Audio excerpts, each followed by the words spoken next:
Everyone, स्वागत है आप सभी का एसीपी गार्डन में। फ्रेंड्स, ये वीडियो आज रात में शूट हो रही है। रात में शूट होने का स्पेशल जो कारण है, रीज़न है, वो क्या है? क्योंकि ये जो प्लांट है सिर्फ रात में ही इसमें फूल खिलते हैं और देखिए कितने अच्छे जो हैं इसमें फूल यानी कि फ्लावर आपको दिखाई दे रहे हैं। कौन सा प्लांट है मैं आपको बताता हूँ। ये प्लांट है रात की रानी का। देखिए कितने भर भर के फ्लावर आए हुए हैं। कुछ समय पहले मैंने इसकी आपको वीडियो दी थी। ये प्लांट जो है डेड यानी कि मृतप्राय हो चुका था और इसमें फंगस लगा हुआ था, लेकिन अब देखिए इसमें कितनी अच्छी फ्लावरिंग हो रही है, आप देख सकते हैं। तो अगर मैं इसकी कंप्लीट केयर की बात करूं तो कंप्लीट केयर के बारे में भी मैं आपको बताऊंगा किस तरह से केयर करते हैं। और ये प्लांट जो है, कुछ मिथ भी हैं इसके बारे में कि क्या इसके पास सांप आते हैं। हाँ, बिल्कुल ऐसा है कि सांप आते हैं, लेकिन उसका रीज़न है सांप आने का, क्योंकि ये जो प्लांट है इसके जो फ्लावर होते हैं ये काफ़ी सुगंधित होते हैं, काफ़ी जो है महक आती है इनमें। तो इनमें इतनी सुगंध होने की वजह से जो यहाँ पर कीड़े हैं वो आपको ज़्यादा दिखाई देंगे, जिनकी वजह से सांप आते हैं। लेकिन ये वहीं पर आएंगे जहाँ पर ये ज़मीन पर लगा हुआ होगा, झाड़ होगी आसपास में या फिर कुछ रखा हुआ होगा, तभी वहाँ पर आपको ऐसा देखने को मिलेगा। अगर आपकी छत पर ये है तो ऐसी संभावना नहीं है कि वहाँ कोई ऐसा जीव जंतु पहुँच सके। और ये प्लांट जो है काफ़ी अच्छा प्लांट है, काफ़ी अच्छे से ग्रोथ करता है। गर्मियों में ये जो है अच्छे से फ्लावर देता है। और इस समय जो है सर्दियों में फ्लावर जो ये आखिरी बार है, इसके बाद जो है ये डोरमेंसी की ओर चला जाएगा। और देखिए इसमें कितने अच्छे से गुच्छों में फ्लावर हैं। अगर मैं बात करूं इसके केयर की, तो इसमें नॉर्मली जिस तरह से पौधों की आप केयर करते हैं उस तरह से ही आपको केयर करनी है, कोई स्पेशल केयर नहीं है।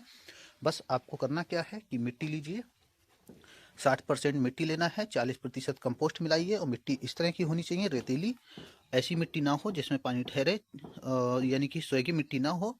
और पॉट को अच्छे से ड्रेनेज सिस्टम तैयार कीजिए और उसमें जो है आप इसको ट्रांसफ़र कर दीजिए। ज़रूरी नहीं है कि कोई स्पेशल मिट्टी हो इसके लिए, और उसको ट्रांसफ़र करिए और ये बहुत अच्छे से ग्रोथ करेगा। बहुत तेज़ी से ग्रोथ करने वाला ये प्लांट है और आपके गार्डन को पूरी तरह से महका देगा। पूरी रात आपके गार्डन में खुशबू ही रहेगी, महकता रहेगा। अगर आप जैसे ही बाहर निकलेंगे आपको काफ़ी अच्छा फील होगा। आपको बताता हूँ कि रात की रानी के प्लांट पर इस तरह से फूल कैसे प्राप्त किए जा सकते हैं। तो सबसे पहले जब आप प्लांट को लगा देते हैं पॉट में, जैसे कि मैंने रेशियो बताया है मिट्टी का, उस तरह से उसके बाद आप अपने प्लांट को स्टेबल होने दीजिए।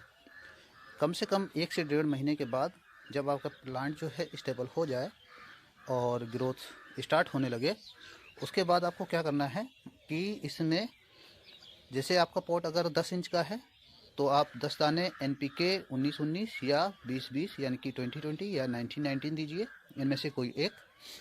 जब NPK आप दे देते हैं उसके उपरांत आपको 15 से 20 दिन का गैप लेना है और फिर देना है DAP। DAP की दाने दे सकते हैं आप, जैसा पॉट है उसके अकॉर्डिंग आपको उतने ही दाने DAP के देने हैं। इसके बाद फिर आपको देना है पोटास 15 दिन के अंतराल पर। तो इस तरह से आप जो है इसको फर्टिलाइज कर सकते हैं। और बीच बीच में आप जो है कभी कभी ऑर्गेनिक मैटर जैसे कि काउडंग कंपोस्ट, ठीक है, और चाय की पत्ती, यूज की हुई चाय की पत्ती आप दे सकते हैं। तो इस तरह के जो हैं ऑर्गेनिक मैटर भी दे सकते हैं। इससे क्या होगा, आपके प्लांट की अच्छी ग्रोथ होगी। और ग्रोथ के बाद जब आप पोटास देंगे तो इस तरह से देखिए आपके प्लांट में भी फूल दिखाई देंगे, जिस तरह से मेरे इस प्लांट में फ्लावर दिखाई दे रहे हैं। देखिए किस तरह से गुच्छों में जो हैं फ्लावर आए हुए हैं और कितने खूबसूरत ये फ्लावर जो हैं लग रहे हैं। हर जगह आपको इस तरह से गुच्छों में फ्लावर दिखाई देंगे। देखिए इसके बाद जो है आपको समय समय पर इसमें पानी देना है। और पानी इस तरह से देना है जब मिट्टी ऊपर से पूरी तरह से सूख जाए।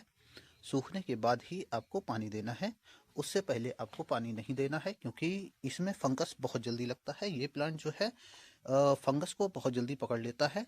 तो आपको ये याद रखना है। दूसरा आपको ये भी याद रखना है कि गर्मियों में जब आप इस प्लांट को रखें तो डायरेक्ट धूप में ना रखें, क्योंकि डायरेक्ट धूप में रखने से इसकी पत्तियां मुरझा जाती हैं या फिर सूखने लगती हैं।